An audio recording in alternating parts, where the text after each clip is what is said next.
Tele Brasil Notícias. Olá, está começando a sua edição semanal do Jornal Tele Brasil Notícias, que esta semana tem os seguintes destaques. Vamos falar do Plano Brasileiro de Inteligência Artificial, que vai promover avanços no setor público aqui no Brasil. Também iremos comentar a questão do Brasil liderar a lista da Unesco na América Latina, com locais universal para a humanidade.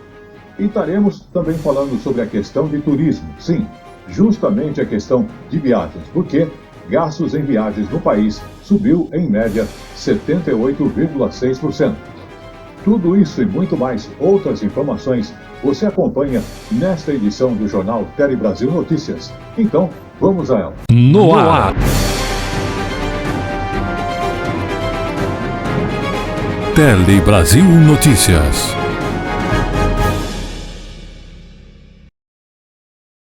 E começamos essa edição falando da inteligência artificial que deve reduzir custos aí justamente no governo federal. Exatamente o plano então brasileiro de inteligência artificial, ele é um novo plano que vai aí destinar nada menos que 23 bilhões de reais para transformar o setor em um modelo global nessa área. Falamos aí do setor público, é lógico. E inclusive nessa questão, a medida deverá beneficiar o SUS, onde nós teremos aí setores que serão beneficiados, como, por exemplo, diagnóstico deve acontecer bem mais rápido, também, além disso, a precisão e a redução do tempo de espera e também dos custos para o atendimento ao público em geral. Vamos observar. A partir do processamento de uma enorme quantidade de dados, as máquinas passaram a aprender e a decidir de forma autônoma diante de determinadas situações. Pode ser curioso e até divertido ver o que é possível fazer com a inteligência artificial. Agora, muito se tem falado sobre os riscos da utilização da inteligência artificial, como vazamento ou uso indevido de dados pessoais e a perpetuação de preconceitos e discriminação por conta de algoritmos tendenciosos. Mas você sabia que ela também pode ser uma aliada na melhoria dos serviços públicos? Um tanto cético, você levanta a dúvida: será que o Brasil está se preparando para aproveitar ao máximo essa tecnologia? Está sim, através do novo Plano de Inteligência Artificial. O governo federal vai investir 23 bilhões de reais para transformar o Brasil em modelo global de uso da inteligência artificial. Desse montante, 1,76 bilhão será destinado para a melhoria dos serviços públicos prestados. Você pode perguntar de que maneira um serviço público pode se beneficiar da inteligência artificial. Dá só uma olhada. O SUS é um dos serviços que deve ganhar muito com a inteligência artificial. Um diagnóstico pode acontecer com uma velocidade muito maior e com grande precisão, reduzindo o tempo de espera dos pacientes e os custos com tratamentos. E toda essa estratégia e investimento em inteligência artificial não se referem apenas a processar dados, agilizar processos, tem a ver também com a soberania de dados. Hoje, os dados que subsidiam as plataformas de inteligência artificial estão sob controle de grandes empresas de tecnologia, as chamadas Big Techs. Mas o plano prevê que o Brasil possa armazenar, processar e transferir dados e desenvolver linguagens em nosso idioma para que tenhamos uma inteligência artificial que respeite a nossa cultura e diversidade. É certo que a inteligência artificial vai avançar muito mais. Além de dar asas à imaginação, vamos desenvolver soluções que vão tornar para melhor a realidade de brasileiras e brasileiros. Então a gente se vê no próximo Ponto Exato, combinado? Até lá! Corta! Ficou bom? Ok, valeu! É isso? Valeu! Até a próxima, gente. Obrigado, viu? Até mais!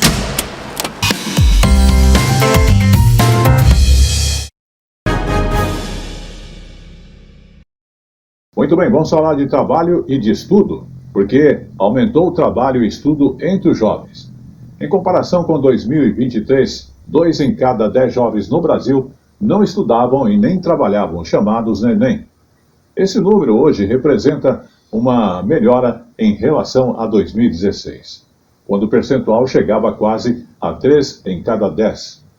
Inclusive, os dados foram publicados pela Organização para a Cooperação e Desenvolvimento Econômico. Vamos observar.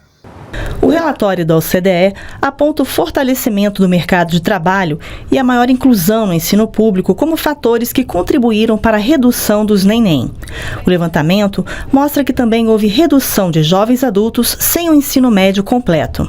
No Brasil, o percentual de jovens de 25 a 34 anos que não concluíram o ensino médio diminuiu 8 pontos percentuais de 2016 a 2023. A falta de estudo é apontada como um dos fatores que dificulta na hora de conseguir um emprego. No Brasil, 64% dos jovens sem ensino médio ou qualificação técnica estão empregados, em comparação com 75% daqueles com essa etapa concluída. No recorte entre sexos, os dados da OCDE mostram que as mulheres têm melhores desempenhos educacionais que os homens e a mesma ou maior probabilidade do que eles de terem uma qualificação superior. No Brasil, isso também ocorre. Enquanto, em média, 28% das mulheres concluem ensino superior, entre os homens, esse percentual é de 20%. No entanto, embora as mulheres superem os homens na educação, isso não ocorre no mercado de trabalho, já que elas têm menos probabilidade de estar empregadas do que os homens. Enquanto 85% das mulheres jovens com ensino superior estão empregadas, entre os homens, essa taxa é de 92%. A desigualdade está também presente na remuneração. As mulheres jovens com qualificação superior ganham em média 83% do salário dos seus pares do sexo masculino. No Brasil, a disparidade é maior. Elas ganham em média 75% do salário dos homens. Vamos falar agora de saúde, e uma pesquisa aí está investigando a saúde das crianças. Porque tudo envolve bons hábitos alimentares, que começam na infância e são base para se ter uma boa saúde. E é que também nos primeiros anos de vida que se começa esta construção de uma relação positiva com a comida. E justamente pensando nessa situação, o Ministério da Saúde realizou a segunda edição do ENANI, que é um estudo nacional de alimentação e nutrição infantil. Então vamos conhecer. Há mais de 50 anos, o Ministério da Saúde investiga de diversas formas a saúde e a nutrição no país. Atualmente, o ENANI busca avaliar o cenário alimentar e nutricional das crianças e mães brasileiras depois da pandemia de Covid-19. Então é a segunda vez que a gente consegue fazer um retrato detalhado sobre a alimentação e nutrição das crianças no nosso país. Em relação às mães, embora a gente tenha estudos anteriores que tenham feito a avaliação do peso, é a primeira vez que a gente vai ter um retrato tão profundo sobre as deficiências de vitaminas e minerais das mães. De acordo com os responsáveis pela pesquisa, crianças de 0 a 6 anos são as mais vulneráveis à deficiência alimentar. O estudo vai trazer um retrato da situação nutricional infantil no Brasil e orientar políticas públicas mais adequadas. A pesquisa basicamente ela quer avaliar a alimentação das crianças, as práticas de aleitamento materno, o estado nutricional e também deficiências de vitaminas e minerais. A gente faz registro de dados sobre a gravidez, sobre quantos centímetros, qual o peso que nasceu, se teve alguma dificuldade durante a gravidez, quais tipos de doença. Além do questionário, há também medição de altura e peso das crianças e das mães biológicas, além da coleta de sangue. Para a Ana Alice, uma das entrevistadas na pesquisa, o estudo vai trazer um parâmetro até para os hábitos dentro de casa. É nesse início da vida onde a gente vai construir os hábitos alimentares, as questões de desenvolvimento também, eles estão crescendo, eles estão ganhando peso, tamanho, estão se desenvolvendo neurologicamente, comportamentos. Então, eu acho que é uma questão muito importante para a gente ter atenção nesse início. Eu gosto de pera, maçã, um pouquinho de kiwi e banana. E manga. E manga. Abacaxi.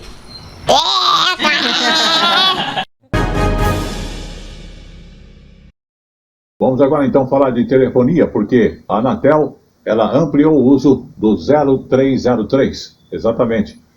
Então essa ampliação desse prefixo, que era obrigatório para as empresas de telemarketing, preste atenção porque a partir de agora, justamente o prefixo também é usado para entidades responsáveis por grandes volumes de chamadas. Vamos observar. Olha, essas novas regras da Anatel passam a valer a partir de 5 de janeiro do ano que vem. Pelas regras atuais, pela norma atualmente em vigor, apenas televendas usam esse prefixo, mas com as mudanças, qualquer empresa que realizar mais de 10 mil chamadas diárias, seja qual for o motivo, deve adotar esse prefixo. Para o consumidor é um ganho, já que funciona como uma ferramenta de identificação de chamadas e ele define se quer atender ou não. Lembrando que o prazo para adaptação das empresas é de 60 dias e a Anatel afirmou que as empresas que não fizerem essa adaptação podem ter as chamadas bloqueadas. Quem vai fiscalizar aí e monitorar e identificar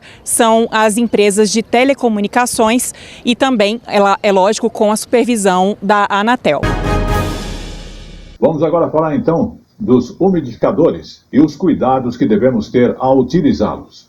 Tempo seco, em boa parte do país, faz com que muita gente procure justamente ter um umidificador. Mas olha, eles trazem conforto para se respirar e também ajudam a proteger a saúde. Mas são necessários alguns cuidados que você vai conhecer nesta informação. Vamos ver. Eles se tornaram o produto do momento. Segundo a maior plataforma de vendas online da América Latina, as buscas pelos umidificadores no Brasil cresceram quase 5 vezes nos primeiros 10 dias de setembro, em comparação com o mesmo período de agosto. Os vaporizadores e umidificadores têm diferentes modelos, tamanhos e funções.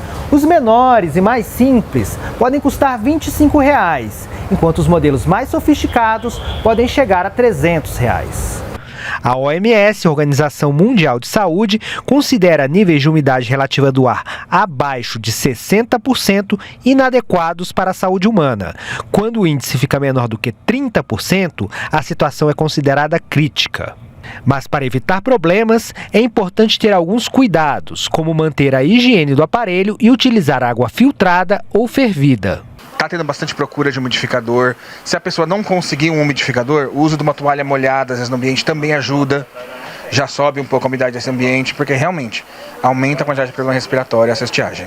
Alergias, principalmente que a gente tem tendo fumaça, rinite, secura, lábios, boca, nariz. Isso causa irritação, espirro, tosse.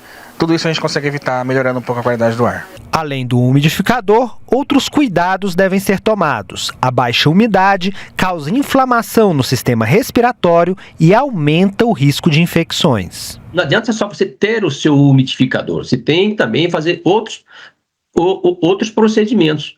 E eu creio que seja o mais importante, seja o consumo de água. Vamos pegar um adulto, 2,5 litros, 3 litros, colocando ali para ele ter certeza que ele está ingerindo aquela quantidade de água. Ele tem que observar se ele está urinando frequentemente e se aquela urina está clara. Esse é um sinal que ele está bem hidratado, as mucosas estão fluídas, não tem secura nos olhos, que você vai desidratando, a pele fica seca.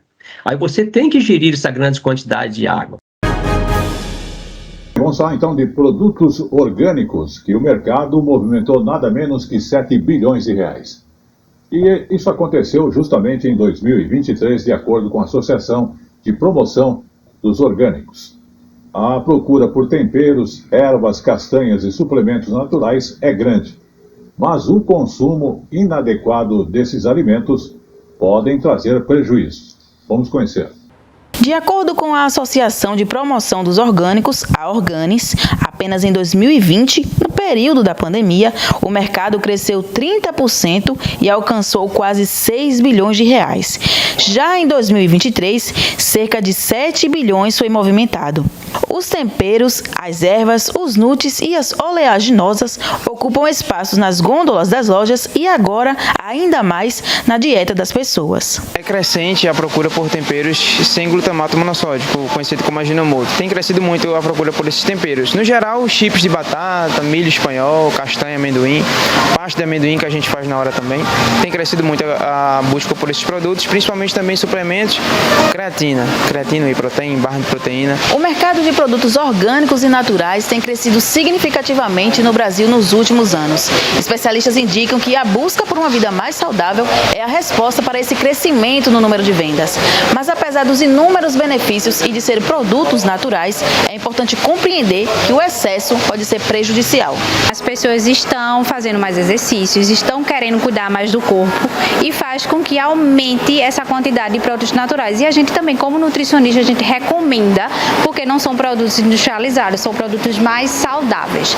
Mas como tudo, até água, né, em excesso é prejudicial. Então a gente tem que ter muito cuidado, né, se a pessoa tiver alguma comorbidade, né, diabéticos, hipertensos, principalmente em relação ao tipo de produto que está sendo consumido. Por exemplo, se tem uma alta quantidade de sal, né, nesse produto, mesmo ele sendo mais natural, se a pessoa tiver algum tipo de intolerância, né, a queijos, leites derivados, também tem que ter muito cuidado para não ter esse excesso. Observar quais são os ingredientes que tem nesses produtos que estão sendo fornecidos pelos mercados naturais. Uma alimentação saudável assegura que o corpo receba todos os nutrientes essenciais através de alimentos de qualidade.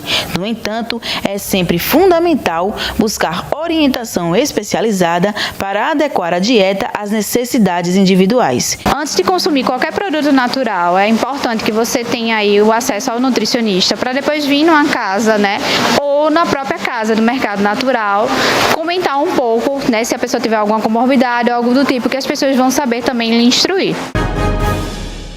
E chegou agora no Tele Brasil Notícias o nosso Momento Jurídico. O Momento Jurídico de hoje fala do STJ, que decidiu que proprietário legítimo pode reivindicar imóvel vendido com escritura falsa. Vamos observar bem essa questão. Empresa que comprou imóvel com base em escritura pública falsa e buscava permanecer com o bem tem o pedido negado. A decisão é do Superior Tribunal de Justiça. A terceira turma do STJ concluiu que o legítimo proprietário de um imóvel tem o direito de reivindicá-lo na Justiça, opondo-se ao interesse de outra pessoa que o comprou de boa-fé. Isso, caso a escritura pública do bem seja declarada inexistente. O caso teve origem quando o espólio do legítimo proprietário ajuizou a ação para provar que o imóvel não foi vendido ao réu. Além disso, a suposta escritura de compra e venda, registrada anos mais tarde, seria falsa. Tempos depois, o bem foi vendido a uma empresa, que reivindicou o direito de ficar com ele por ter adotado todas as cautelas necessárias ao comprá-lo. As instâncias ordinárias declararam a inexistência da escritura pública, sendo nulas as operações de compra e venda. O Tribunal de Justiça de São Paulo afirmou que o cancelamento do registro de título aquisitivo dá ao proprietário o direito de reivindicação, independentemente da boa-fé e do título de terceiro adquirente. A empresa recorreu ao Superior Tribunal de Justiça. A relatora do caso na terceira turma foi a ministra Nancy Andrighi. Ela destacou que, apesar de o caso trazer o conflito de interesses legítimos de partes que confiaram no registro do imóvel, o proprietário jamais poderia imaginar que perderia a propriedade por meio da apresentação de uma escritura falsa em cartório. Ainda de acordo com a ministra, a pessoa que o adquiriu pode solicitar indenização por perdas e danos contra o réu do processo, que vendeu o imóvel de forma indevida. Dessa forma, o colegiado negou o provimento ao recurso especial da empresa. Vamos agora falar de turismo, mas turismo interno aqui no Brasil, porque os gastos com turismo no Brasil chegou aí justamente a subir para 78,6%. Inclusive, segundo as informações do IBGE, os gastos das famílias subiram justamente dentro desta meta de 78,6% em 2023 e também aconteceu em 2021. E ultrapassaram então a cadeia dos 20 bilhões de reais. Os dados, então, são do Módulo de Turismo de Pesquisa Nacional por Amostra de Domicílio Contínua, a PNDA Contínua. E, inclusive, o grande impulso do turismo aconteceu com o fim da pandemia da Covid-19. Vamos observar. No turismo veio com o fim da pandemia de Covid-19. Somando os deslocamentos nacionais e internacionais, O número de viagens nos últimos 2 anos deu um salto de 71,5%. O número de brasileiros que viaja também cresceu. Em 19,8% dos domicílios do país, ao menos um morador viajou em 2023. Em 2021, a proporção foi menor, de 12,7%. O lazer foi o principal motivo que levou as pessoas a saírem de casa. Apenas 14,3% das viagens foram feitas a trabalho, segundo a pesquisa. A média de gastos por viagem ficou em R$ 1.639, uma alta de 7,5% na comparação com 2021. Polícia em ação. E começamos essa edição do Polícia em Ação falando do projeto que aumenta a pena de feminicídio para 40 anos. Exatamente. A Câmara dos Deputados aprovou na última quarta-feira o projeto de lei que aumenta a pena do feminicídio. Vamos ver aí e conhecer mais de perto as informações deste texto. Passa a figurar em um artigo específico do Código Penal, em vez de ser um tipo de homicídio qualificado como é hoje. A pena atual, que é de 12 a 30 anos de reclusão, passa a ser de 20 a 40 anos.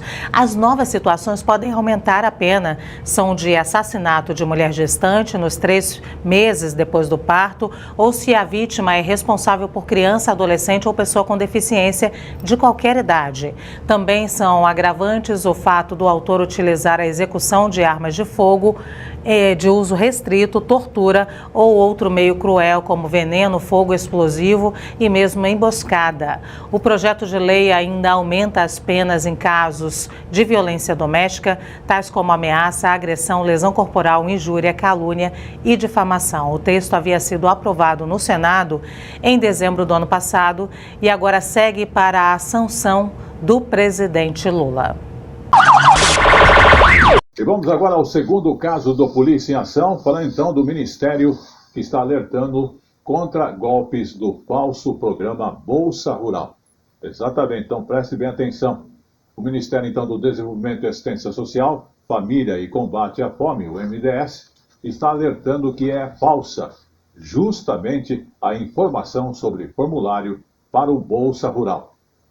O documento que é falso, esse impresso está circulando com campos para preenchimento de dados pessoais, com o brasão inclusive da República e a marca do governo federal.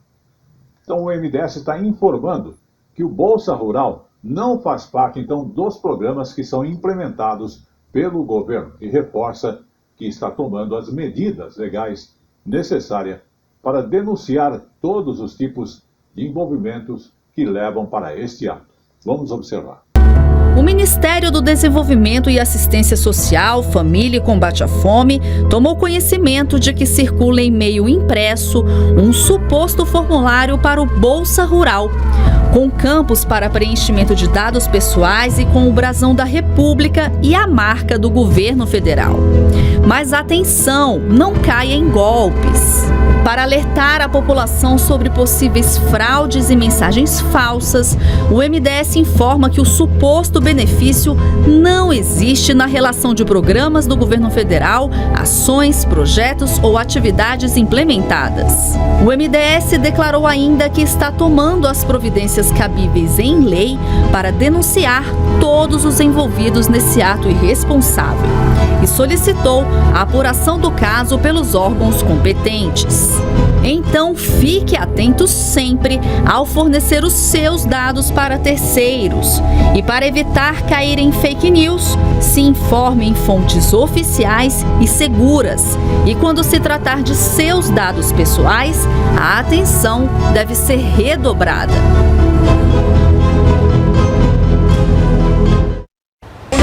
Polícia em Ação. E este foi o Polícia em Ação, que trouxe algumas informações bastante úteis para você. Até lá. Polícia em Ação.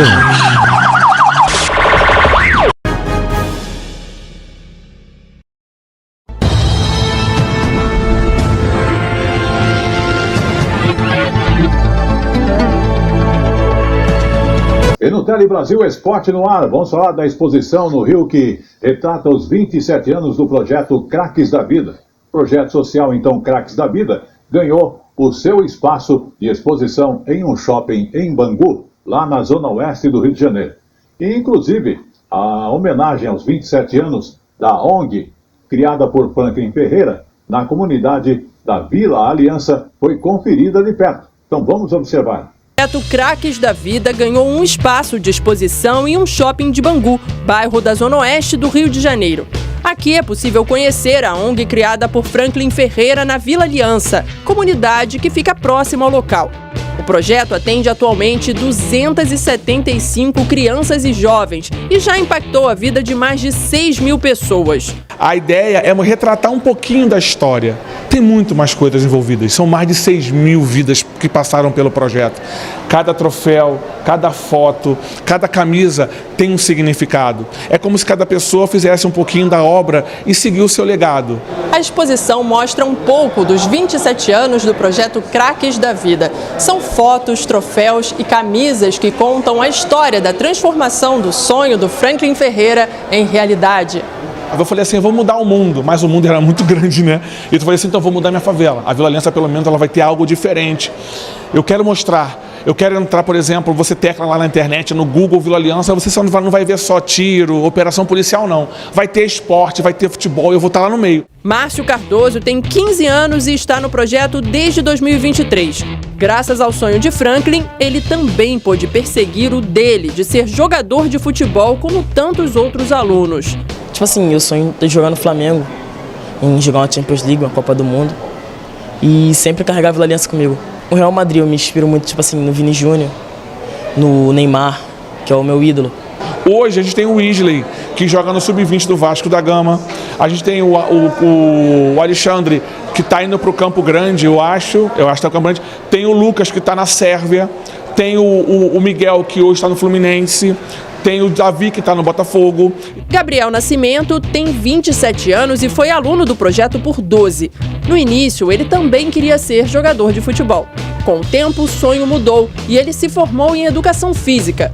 Hoje é cabo da aeronáutica. E a minha participação no projeto foi fundamental, sabe? Porque eu acredito que o fato da gente ter uma rotina, sabe? Dentro daquilo que a gente gosta, ter pessoas do nosso lado para orientar no que é bom, sabe? Colaborou de forma a me formar como homem, como cidadão, como pai. O Gabriel nunca se afastou do projeto. Foi estagiário quando estava na graduação e agora é voluntário como preparador físico. O nosso trabalho, ele se resume, nas coletas de informações físicas dos meninos, fazendo avaliações físicas, e diante dessas avaliações a gente vai tomando as decisões que a gente precisa, sabe? 3 sonhos que se uniram no Craques da Vida e no campo do Iraque, na Vila Aliança. Sabe, porque foi lá onde eu cresci, foi lá onde eu aprendi a maioria das coisas que eu vivo hoje, e eu levo na minha vida, dentro do meu coração, as minhas experiências, basicamente dentro da minha alma, posso dizer. Lá tem muito guerreiros, muita pessoa guerreira que eu conheço. E, tipo assim, muitas pessoas que não desistem. A Vila Aliança não tem só coisa ruim. Pelo que os outros ouvem, escutam, vê na televisão, não é só isso que tem na Vila Aliança. Tem muita coisa boa que supera sobre essa coisa ruim. Eu amo meu Brasil, acredito no meu país, mas a Vila Aliança também ela é meu país. Ela costuma ser o meu país, o lugar que eu amo, o lugar que eu zelo e um lugar que eu quero escrever uma história diferente. João Batista Freire diz, o futebol ele é uma ciência e a Vila Aliança para mim também é uma ciência.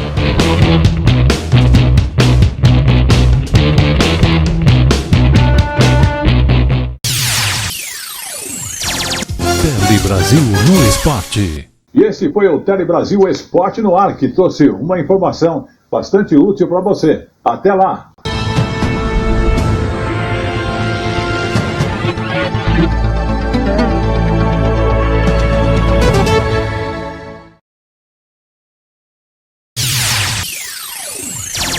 Tele Brasil no Esporte.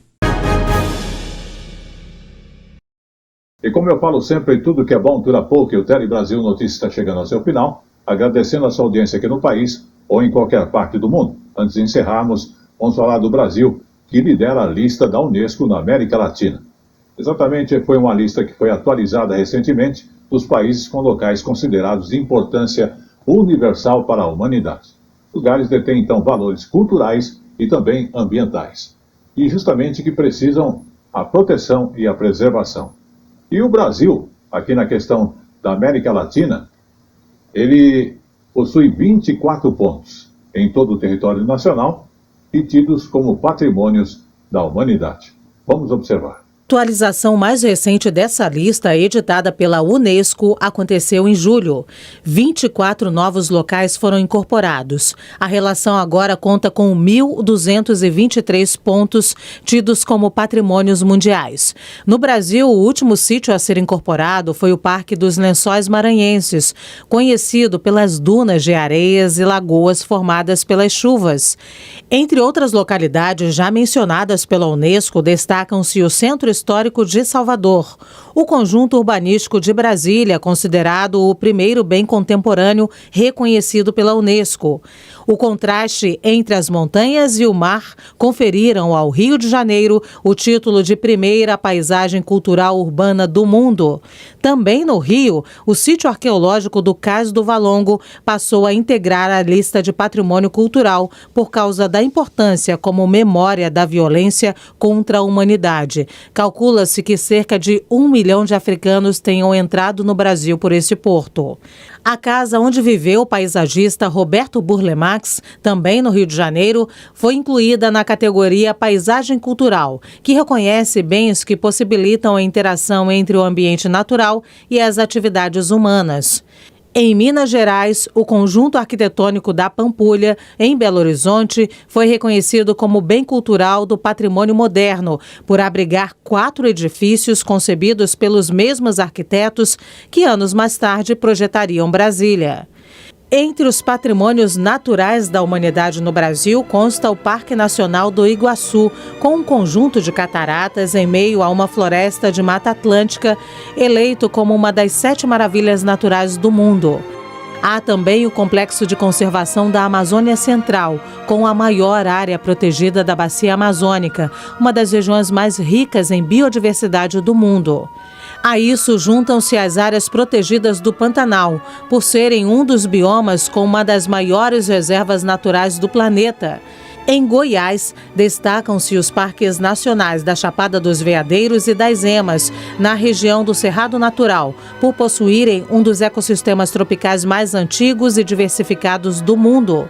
E no litoral, integrando o conjunto de patrimônio natural da Unesco, destacam-se o arquipélago de Fernando de Noronha e o Atol das Rocas, ambos com importância e reprodução de inúmeras espécies marinhas.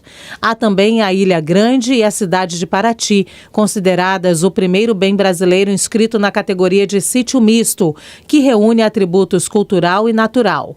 Os 24 patrimônios brasileiros estão divididos da seguinte forma: 15 são considerados de importância cultural, 7 são de valor ambiental e 2 são considerados patrimônios culturais e naturais. E esta foi a edição desta semana do Jornal Tele Brasil Notícias, que agradece a sua audiência em qualquer parte do mundo e aqui no Brasil. Lembrando que você pode acompanhar as informações aqui apresentadas através do Facebook ou YouTube, Jornal Tele Brasil Notícias, ou mesmo as informações impressas na página do Facebook A Hora da Notícia. Queremos agradecer todo o apoio técnico de nossa equipe e estaremos de volta a semana que vem com muito mais informações para você. Até lá!